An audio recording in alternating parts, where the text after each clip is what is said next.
Capítulo 6. Da profissionalização e do trabalho. Artigo 26. A pessoa idosa tem direito ao exercício de atividade profissional, respeitadas suas condições físicas, intelectuais e psíquicas. Artigo 27. Na admissão da pessoa idosa em qualquer trabalho ou emprego, são vedadas a discriminação e a fixação de limite máximo de idade, inclusive para concursos, ressalvados os casos em que a natureza do cargo exigir. Parágrafo único. O primeiro critério de desempate em concurso público será a idade, dando-se preferência ao de idade mais elevada. Artigo 28. O poder público criará e estimulará programas de 1. Profissionalização especializada para as pessoas idosas, aproveitando seus potenciais e habilidades para atividades regulares e remuneradas. 2. Preparação dos trabalhadores para a aposentadoria, com antecedência mínima de 1 ano, por meio de estímulo a novos projetos sociais, conforme seus interesses, e de esclarecimentos sobre os direitos sociais e de cidadania. 3.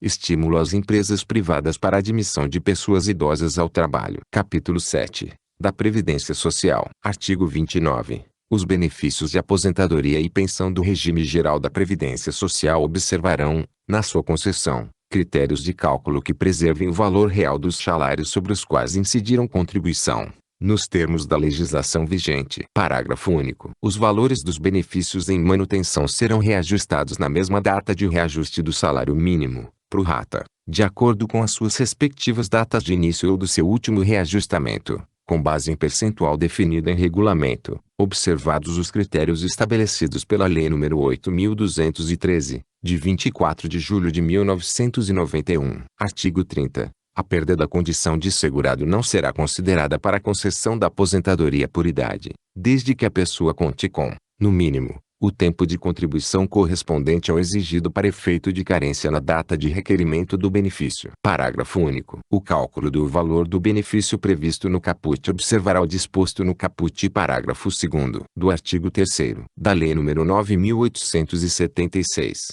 de 26 de novembro de 1999, ou, não havendo salários de contribuição recolhidos a partir da competência de julho de 1994, o disposto no artigo 35 da Lei nº 8.213, de 1991. Artigo 31. O pagamento de parcelas relativas a benefícios, efetuado com atraso por responsabilidade da Previdência Social, será atualizado pelo mesmo índice utilizado para os reajustamentos dos benefícios do regime geral de Previdência Social, verificado no período compreendido entre o mês que deveria ter sido pago e o mês do efetivo pagamento. Artigo 32. O Dia Mundial do Trabalho, 1º de maio, e a data base dos aposentados e pensionistas. Capítulo 8. Da Assistência Social. Artigo 33. A assistência social às pessoas idosas será prestada, de forma articulada, conforme os princípios e diretrizes previstos na Lei Orgânica da Assistência Social, LOAS, na Política Nacional da Pessoa Idosa,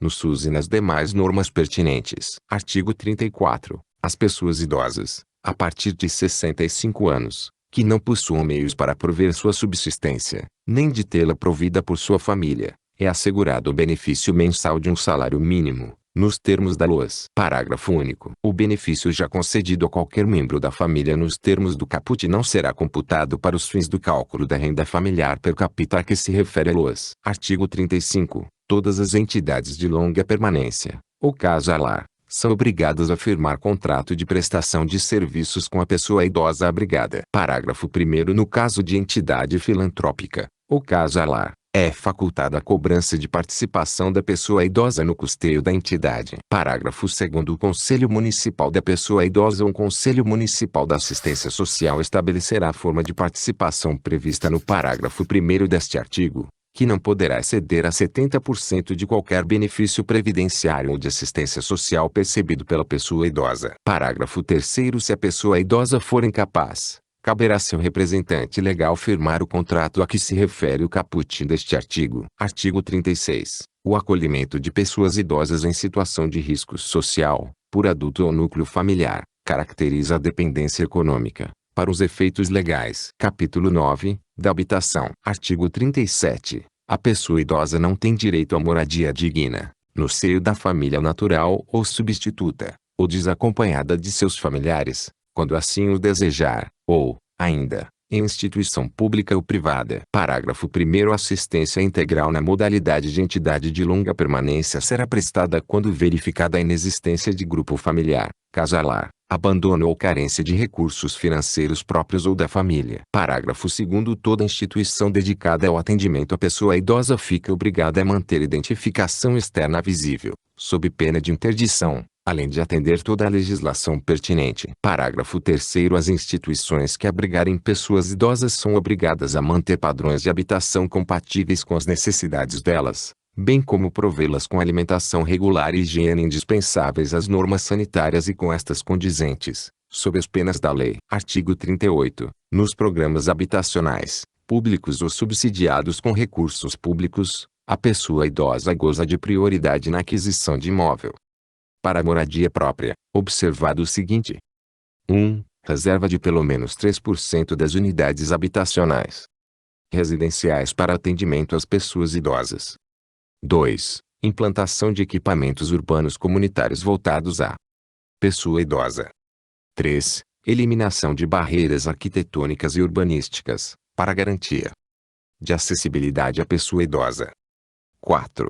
Critérios de financiamento compatíveis com os rendimentos de aposentadoria e pensão. Parágrafo único. As unidades residenciais reservadas para atendimento a pessoas idosas devem situar-se, preferencialmente, no pavimento térreo. Capítulo 10. Do transporte. Artigo 39. Aos maiores de 65 anos fica assegurada a gratuidade dos transportes coletivos públicos urbanos e semiurbanos, exceto nos serviços seletivos e especiais, quando prestados paralelamente aos serviços regulares. Parágrafo 1º. Para ter acesso à gratuidade, basta que a pessoa idosa apresente qualquer documento pessoal que faça prova de sua idade. Parágrafo 2º. Nos veículos de transporte coletivo de que trata este artigo, serão reservados 10% dos assentos para as pessoas idosas, devidamente identificados com a placa de reservado preferencialmente para pessoas idosas. Parágrafo 3º. No caso das pessoas compreendidas na faixa etária entre 60 e 65 anos,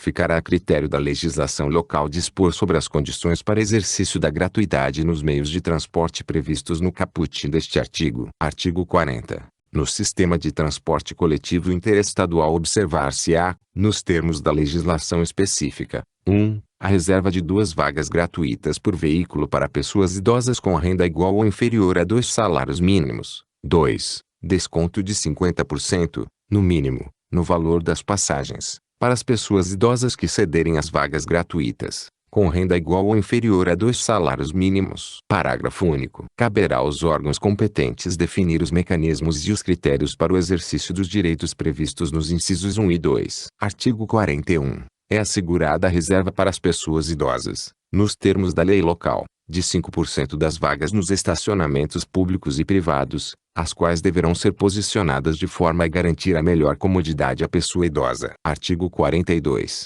São asseguradas a prioridade e a segurança da pessoa idosa nos procedimentos de embarque e desembarque nos veículos do sistema de transporte coletivo,